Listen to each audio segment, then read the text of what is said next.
নমস্কার, আমি মীনাক্ষী। আপনারা দেখছেন বিগ নিউজ। পুজোর কিন্তু আর বেশি দিন বাকি নেই, তাই শেষ মুহূর্তের প্রস্তুতি পর্ব কেমন চলছে সেটা দেখতেই কিন্তু আমি চলে এসেছি। এই মুহূর্তে আমি রয়েছি দমদম পার্ক যুবকবৃন্দের পুজো মণ্ডপে। তাদের এই বছর প্রতিমা কীরকম, থিম কী এবং তাদের পুজো মণ্ডপ কীভাবে সেজে উঠেছে, শেষ মুহূর্তের প্রস্তুতি পর্ব তাদের এই বছর কেমন চলছে সেটাই দেখাবো আপনাদেরকে। উত্তর কলকাতার পুজোগুলির মধ্যে অন্যতম পুজো হলো দমদম পার্ক যুবকবৃন্দ। এইবারে তাদের পুজো ৫৮তম বর্ষে পদার্পণ করেছে। এইবার তাদের বিষয় ভাবনা ভিটে মাটি।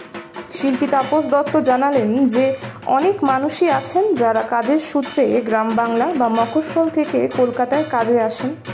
আবার অনেক কলকাতার মানুষ যারা কর্মসূত্রে বিদেশে থাকেন বা অন্যান্য জায়গায়, কিন্তু তাদের সকলের পরিবার বা বাড়ি যেখানে রয়েছে, যেখানে তারা সবাই মিলে থাকেন, সেখানকার অদৃশ্য টানটা সকলের মধ্যেই থাকে। এই বিষয়টিকে কেন্দ্র করে এই বছরের তাদের থিম ভিটে মাটি। এছাড়া গ্রাম বাংলার যেই শিল্প প্রায় বিলুপ্ত হয়ে গেছে, যা আগেকার দিনে মেয়েরা হাতে তৈরি করতেন আসন, থাকবে তাতে বিভিন্ন ধরনের নকশা আঁকা। সেই হারিয়ে যাওয়া শিল্প এই বছর তাদের পুজো মণ্ডপে ব্যবহার করা হয়েছে। প্রতি বছরের মতন এবারও দমদম পার্ক যুবকবৃন্দ তাদের নতুন ভাবনা চিন্তার মাধ্যমে গোটা মণ্ডপ চত্বর সাজিয়ে তুলেছে। আমাদের সঙ্গে এই মুহূর্তে রয়েছেন দমদম পার্ক যুবকবৃন্দের পুজো মণ্ডপের সেক্রেটারি দীপ্তরীপ চৌধুরী। কথা বলে নেব ওনার সঙ্গে। নমস্কার। নমস্কার। এই বছর আপনাদের কত বছরতম? মানে এটা আমাদের ৫৮তম বর্ষ। এই বছর আপনাদের থিম? এই বছরের ভাবনা হচ্ছে ভিটে মাটি। এই যে ভাবনা চিন্তাটা কীভাবে? অ্যাকচুয়ালি দেখুন, ভিটে মাটির টানে তো সবাই আমরা ফিরি। তো আমাদের শিল্পী এই বছর একটু অন্যরকম ওইভাবে উনি ভেবেছেন যে পুজোটা সবার জন্য তো একরকম নয়। তো সেই কারণের জন্য ওনার এই ভাবনাটা একটু এইভাবে তুলে ধরার চেষ্টা করছেন উনি। আচ্ছা, আপনাদের এবারের প্রতিমার মধ্যে কী চমক আছে? চমক বলতে দেখুন, যেহেতু আমি প্রথমেই বললাম যে আমাদের থিমটা হচ্ছে ভিটে মাটি, তো চমক বলতে জিনিসটা একটা সিম্পলিসিটির মধ্যে থাকবে। মানে ধরুন জিনিসটা আমি বলছি, মানে ধরুন বাড়িতে ধরুন যেরকমভাবে গৃহগৃহিণীরা থাকেন, বা ধরুন যেরকমভাবে ধরুন মা যখন বাপের বাড়িতে আসে, তো এই যে ভিটে মাটির টানেই তো সবাই আসে। বা ধরুন কেউ যদি ধরুন বাইরে ধরুন কাজকর্ম করে, সেও কিন্তু ওই বছরেই একবারেই ভিটে মাটির টানে আসে।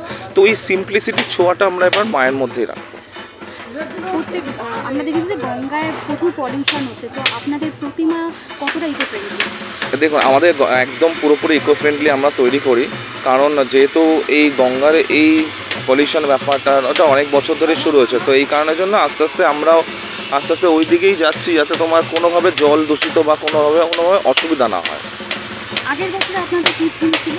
আগের বছরের ছিল হচ্ছে থিম আমাদের, আমার ঠিক এক্স্যাক্টলি এখন মনে পড়ছে না, সৃষ্টির ভারসাম্য। তো সেই বছরে কতটা ফিডব্যাক পেয়েছেন দর্শনার্থীদের থেকে? দেখুন, অবভিয়াসলি খুব, মানে দমদম পার্কে আমরা তো একটা নাম করো ওয়ান অফ দ্য রিনাউন্ড একটা ক্লাব।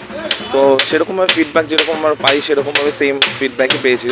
আমাদের অ্যাকচুয়ালি প্রবলেমটা হয়েছিল এই ধরুন কোভিডের সময় যতটা দিয়ে কমেছিল, কিন্তু লাস্ট ইয়ার থেকে আবার জিনিসটা নর্মালাইজ হয়ে যাওয়াতে যেরকম আমাদের পুরনো যতটা রাশ পেতাম, যতটা ক্রাউড আমরা পেতাম, সেই জিনিসটা আবার সেম জিনিসটা ফিরে এসেছে। এই বছর কি মানে ভাবছেন যে দর্শনার্থীরা কতটা প্রতিক্রিয়া দিতে পারবে? দেখুন, এই বছর দেখুন আশাবাদী সবাই থাকে। তো এই বছর আশাবাদী এর জন্যই, কারণ জিনিসটা একটু অন্যরকম আর অন্য আদলে জিনিসটা প্যান্ডেলটা আবার তৈরি হচ্ছে। তো এখন দেখা যাক কতটা ভালো লাগে মানুষের। হ্যাঁ, ভিটে মাটি বলে একটা কাজ করছি। ভিটে মাটির যদি আমি একটু বলতে চাই, মানে হয় কি, আমরা ধরুন যারা গ্রামগঞ্জ থেকে বা মফস্বল থেকে কলকাতায় কাজে আসে, আবার কলকাতার অনেক লোক আছে যারা কর্মসূত্রে বিদেশে থাকে বা দিল্লি বোম্বেতে থাকে।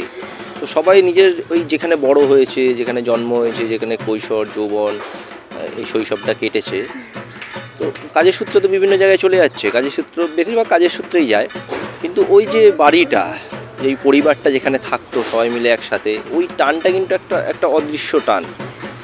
তো এইটাকে ধরে আমি কাজটা করছি, এই ভিটে মাটি নামের কাজটা। যেখানে আমি যদি দেখতে যাই যে উমা, মানে মাও কিন্তু ওই একটা বছর বাদে কৈলাস ছেড়ে নিজের বাবার বাড়িতে ফিরে আসছে, ওই একই টানে, যে পরিবারের টানে, ভিটে মাটির টানে। তো এইটা নিয়ে কাজ করতে গিয়ে আমি কিছু কিছু সিম্বল ব্যবহার করছি, কিছু এলিমেন্টস ব্যবহার করছি, যেখানে আমি যখন এটা নিয়ে ভাবতে শুরু করলাম দেখলাম আমাদের বাংলার, গ্রাম বাংলার একটা লোকশিল্প যেটা প্রায় হারিয়ে গেছে। এটা হচ্ছে বাংলার আসন, সূচি শিল্প, যেটা মেয়েরা অবসর সময় আগেকার দিনে তো বসে বসে ওই বিড়ির চট বা এই আমাদের চিনি আসতো, ওই চিনির চট, চায়ের চটে ফুল দিয়ে দিয়ে সুন্দর করে করে ডিজাইন বুনে বুনে করতো। তো এই আসনটারও না অনেক ডেপথ আছে। যেমন কাদম্বরী দেবী প্রায় 4 মাস ধরে নিজের হাতে একটা আসন বুনে আমাদের বিহারীলাল চক্রবর্তীকে, কবি বিহারীলাল চক্রবর্তীকে উপহার দিয়েছিলেন। সে আসনটা এখনও মিউজিয়ামে রাখা আছে। আবার একটা সময় গেছে যখন রবীন্দ্রনাথ, যতীন্দ্রনাথ এরা বলছে যে বাংলার লোকশিল্পগুলোকে বাঁচানোর জন্য তোমরা নিজেরা যা যা বানাও সেগুলোকে এক জায়গায় করে ওনারা এক্সিবিশন টাইপ করছেন, সংগ্রহ করছেন। তো আমার কাজটার মধ্যে আমি ওই লোকশিল্পটাকে, এই বাংলার যেটা আসনটা, এটা অনেকটা অংশেই তুলে ধরতে চাইছি, তার ইতিহাসটা তুলে ধরতে চাইছি। এর বিভিন্ন ফোড় হয়, যে সেলাইটা করছে তারও ভাষা ফোড়, এলো ফোড়, অনেক রকম ফোড় আছে। তাদের ওই যে নকশাগুলো তোলে তার বিভিন্ন নাম আছে, মোটিভগুলোর, বকুল ফুল, আরও বিভিন্ন নাম আছে, আমি এই মুহূর্তে মনে পড়ছে না। এইগুলোকে মানুষের সামনে তুলে ধরা, যে এই ফোড়গুলো কী, যে আসনটা কাদম্বরী দেবী দিয়েছিলেন সেই আসনটা কীরকম দেখতে ছিল। হ্যাঁ, তো এগুলোকে নিয়েই একটা, এই ধরনের মেয়েদের নিয়ে একটা কাজ।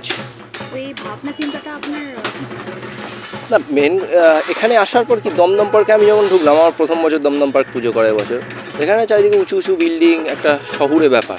তো আমার মনে হলো এখানে একটা, এই পার্কটাতে প্রচুর গাছ আছে, তো এই মেঠো ব্যাপারটাকে যদি এই এত ইটকাট পাথরের মধ্যে আমি যদি মেঠো ব্যাপারটাকে রাখতে পারি, আমার নিজস্ব একটু ভালো লাগে। আর এখানে কি বেশিরভাগই না, মানে আমি দেখলাম কথা বলে লোকের সঙ্গে কিছুটা এর ওর থেকে জেনে, যে বেশিরভাগ এখানে বাংলাদেশ থেকে এসে, দমদম পার্কটা নাকি আগে জঙ্গল টাইপের ছিল, তো ওই বাংলাদেশ থেকে লোকেরা এসে এখানে আস্তে আস্তে বসতিটা তৈরি করলো। তো এখানকার লোকেদেরও কিন্তু বাংলাদেশের প্রতি একটা ভিটে মাটির টান আছে, ওখানে ফিরতে চায়, সেই দিনগুলো মনে পড়ে। তো এইভাবেই কাজ। এই বছর কি প্রতিক্রিয়া মানে পাবেন ভাবছেন দর্শনার্থী? হ্যাঁ, পুজো তো উৎসব ফিলটা তো আমি রেখেই পুজো করি। এখানে মা আলাদা না, যে আমি সে শুধু মিউজিয়ামে ঢুকলাম, কিছু আসন দেখলাম তা না। আমার প্রতিমাটা হচ্ছে একদম সাধারণ একটা, যেন সর্ষের তেল মাখা চুলে একটা মেয়ে দাঁড়িয়ে আছে, সিংহটাও যেন বিড়ালের মতো বসে আছে চুপ করে। অসুরটা এখানে ওই আমাদের বাড়ির কাকা জাটার মতো একটা বুড়িওয়ালা অসুর, হাতে কোনো অস্ত্র নেই, চুপ করে বসে আছে। কার্তিক গণেশগুলো এখানে আমি গাছগুলোকে রাখি, আমার প্যান্ডেলের ভেতরে একটা তেঁতুল গাছ, যার তলায় হয়তো লক্ষ্মী বসে আছে, অস্ত্র হাতে থাকছে না, মায়ের হাতে একটা অস্ত্র ত্রিশূল, যেন যেভাবে পরিবারটাকে আমাদের মায়েরা গার্ড করে একটা অদৃশ্য ত্রিশূল নিয়ে, তো মায়ের রূপটা সেরকমই থাকছে। একটা পুজো ফিল তো আছে, এগুলো খুব ভালো লাগবে। গঙ্গায় আমরা দেখছি যে এখন খুব পলিউশন হচ্ছে, তো আপনাদের প্রতিমা কতটা ইকো ফ্রেন্ডলি? প্রতিমা তো ইকো ফ্রেন্ডলি, ফাইবার না, মাটি, কাঠ, বাঁশ দিয়ে। এই বছর আপনাদের প্রতিমাটা কি চমক দেখতে পাবেন? চমক না, ওই যেরকম বললাম আমি, ওইটাই সাধারণ একটা মেয়ে। তাহলে আমরা যা জানতে পারলাম যে এই বছরও দমদম পার্ক যুবকবৃন্দের পুজো মণ্ডপ থেকে আমরা নতুন একটি চমক পেতে চলেছি। শহরের ঝাঁ চকচকে পরিবেশের মধ্যে এক টুকরো গ্রামের ছোঁয়া আমরা পেতে চলেছি। ক্যামেরায় অভিরূপের সঙ্গে আমি মীনাক্ষী, বিগ নিউজ, কলকাতা।